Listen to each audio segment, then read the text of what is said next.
মরে একটা, আহত হয় একটা, একটাই যায় স্যার, বাকি যায় না। এটি হচ্ছে স্যার সবচেয়ে বড় আতঙ্কের এবং মানে দুশ্চিন্তার বিষয়।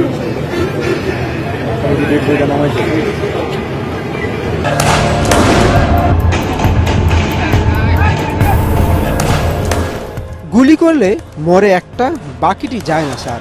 এইটাই হলো সবচেয়ে আতঙ্কের এবং দুশ্চিন্তার বিষয়। তৎকালীন স্বরাষ্ট্রমন্ত্রীর সাথে এক পুলিশ কর্মকর্তার এই আলাপ কাঁপিয়ে দেয় সারা দেশ। কিন্তু প্রশ্ন থেকে যায়, কেন বিক্ষোভ দমনে মেরেই ফেলতে হবে?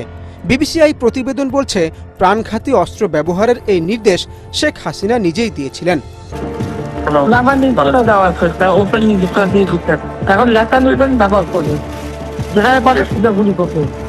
2024-এর 18 জুলাই এক কর্মকর্তার সাথে কথোপকথনের ফাঁস হওয়ার রেকর্ড পরীক্ষা করে তারা বলছে, এটিতে এডিট করার বা কোনো রকমের পরিবর্তনের প্রমাণ তারা পাননি।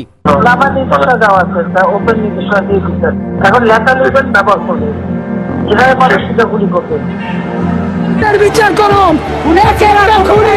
36 দিনের আন্দোলনের সময়কার শত শত ভিডিও, ছবি, ডকুমেন্ট বিশ্লেষণ করেছে BBC. CCTV footage, drone video এবং প্রত্যক্ষদর্শীর সহায়তায় তারা দেখিয়েছে পুলিশ বাহিনী কিভাবে নির্বিচারে গুলি চালাচ্ছে।